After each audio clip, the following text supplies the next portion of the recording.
Welcome to another episode of Johnny Talks Football.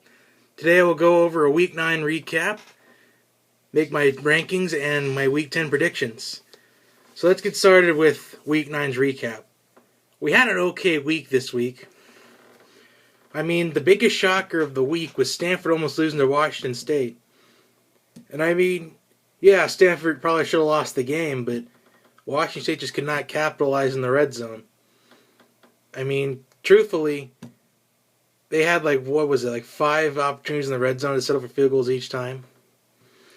You take one of them away out of the 5 and convert it to a touchdown, Stanford loses the game. So I'm kind of going to foreshadow this a little bit. Stanford dropped in my ranking, just so you know that ahead of time. And Texas Tech giving Oklahoma State a run for their money a little bit. But Oklahoma State pretty much dominated the fourth quarter or the second half, however you want to put it. And that's what you really need to do in football. It doesn't matter how you started, it's how you finish. Florida State proved that last year because they should have lost 5 games last year. But that's the past. I'm talking about the present. So moving on. A lot of the top teams were on a bye week this week, like Ohio State and LSU and Alabama, Baylor, Michigan State. The list kind of just goes on and on. But while we're on the topic, Ohio State quarterback J.T. Barrett suspended against Minnesota this Saturday. Apparently operating a vehicle while intoxicated is probably not the best idea. Am I right?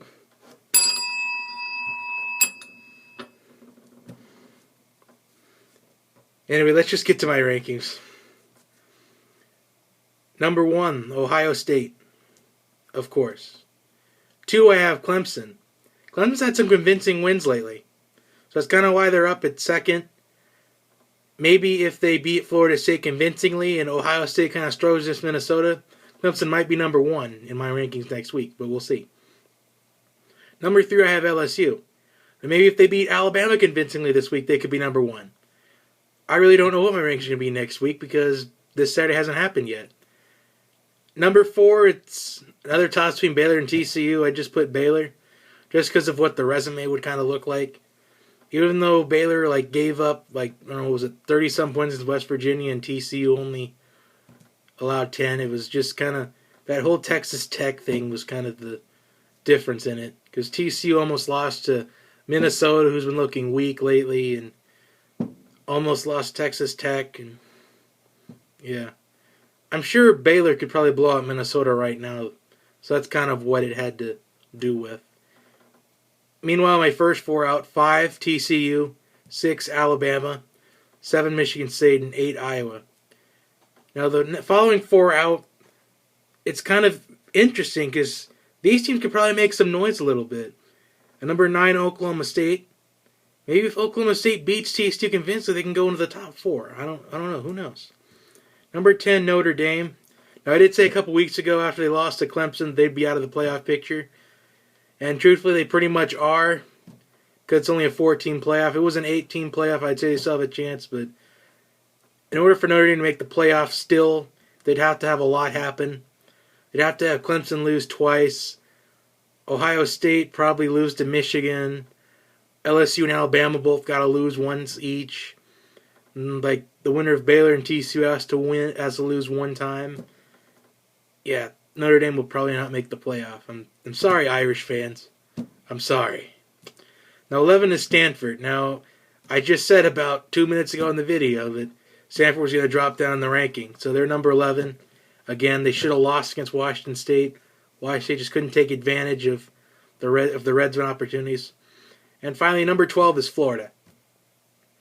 Now, I did say Florida's kind of going to look mediocre, but here's the deal. With a win against Vanderbilt, they will clinch a spot in the SEC Championship game, and let's just be real, that's probably going to happen. They will probably beat Vanderbilt by about 30-something points. Now, the question is, the winner of LSU and Alabama is pretty much going to play Florida for the SEC title game, and possibly one of the spots in the playoff. So let's just get to the predictions now. Now, the first prediction we're going to pick is between Penn State and Northwestern, a key Big Ten matchup. I like Penn State in this one. I think Penn State's been on a roll ever since that Week 1 loss to Temple and that blowout loss against Ohio State. I think Penn State's going to keep rolling. I think they're turning it around up there, up in Pennsylvania. I like Penn State to win by about 13. Texas Tech, West Virginia. This is a very interesting matchup. Two explosive offenses are going at it. But the difference in this one is Texas Tech does not have a defense in this game. So I really like West Virginia to win this one. It's in Morgantown. So I think they will win by maybe either 7 or double digits. I couldn't really decide. Duke and North Carolina. Now, Duke pretty much got robbed against Miami, Florida last week. If you can clearly see, there was I counted 4 blocks in the back. I don't know about you, but I counted 4 blocks in the back and knee down, and player runs without his helmet across the field before the touchdown is scored. So you really screwed up ACC, and if the ACC conference wasn't a joke enough, it's a joke now.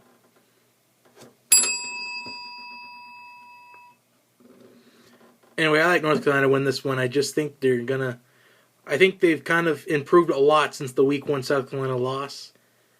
In fact, North Carolina could actually be ranked in the top maybe 10 if they would have beat South Carolina. That's just kind of what I think. Moving on, next matchup, Navy and Memphis. Now, Memphis has been in the news lately about maybe they would steal a top 4 spot in the playoff, but I don't think it's going to happen. Even if they go undefeated, I just don't think their resume is good enough for them to be in the top 4. If it was an 8-team playoff, I would say, sure, why not?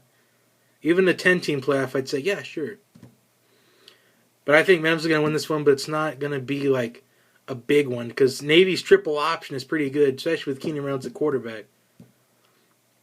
I would not be shocked if Navy actually won this game, but I think Memphis is going to win by about 7 points. Notre Dame, Pittsburgh. Pittsburgh trying to recover from that tough loss against North Carolina. But I think Notre Dame is going to try to win as convincingly as they can. Although I think it was, whatever the year was they made it to the national championship game, I think it was. It was a 3 overtime game. But I don't think it's going to go 3 overtimes. I think Notre Dame's going to win by at least 14 points. California, Oregon. I just think Oregon's speed is too good for a struggling California team because ever since California lost to Utah, they just have not been looking good. Next matchup, Arkansas and Ole Miss. I think Ole Miss is going to win this one, but the question is which Ole Miss team is going to show up. The one that beat Alabama or the one that lost to Memphis? Yeah, which one will show up? I just think it doesn't matter which one shows up. I just think Arkansas is just not going to do well in this hostile environment. I think Ole Miss is going to win by 7. Not going to be a blowout, just a 7-point win for Ole Miss. Now we're getting into the big matchups. Florida State and Clemson. This is kind of an easy one for me because simply it's in Death Valley and Clemson's number 3 in the country. They got probably one of the most underrated quarterbacks in college football. I mean, if you would have seen Clemson last week, you would have seen that Florida State was going to be in trouble immediately. Especially if Everett Golson and Dalvin Cook really don't play again this week. Everett Golson and Dalvin Cook playing would only give Florida State a chance. So in the end, I think Clemson's going to win. Probably by a huge margin, probably double digits. Probably convincingly enough, probably to argue with the top spot in the country. TCU, Oklahoma State. Now this was kind of a tough for me to pick. But I actually do have Oklahoma State pulling off the upset. It's in Stillwater, and I think the crowd is going to really mess with TCU a little bit. Plus, Oklahoma State's been playing with firepower since the second half against Texas Tech. So I think Oklahoma State is going to pull off the upset. It's going to be a shootout, so I like it to be about probably, shockingly, 70-67 in 3 overtimes. Now, finally, the game of the week, LSU and Alabama. Now, this is going to determine who plays Florida in the SEC Championship game pretty much. But I like LSU to win this one. Alabama just struggles at home against ranked teams, to be honest with you. Alabama truthfully plays better on the road, but at home they're not as good as they think they are. Alabama is beatable, but if Leonard Fournette was to get shut down this game, this is the game it would be. But I think LSU is going to win. Probably going to be a higher scoring game than what you think. So I like LSU to win this one, 34-28. Anyway, that is your video for the week. I will see you next time. Have a great day, everybody.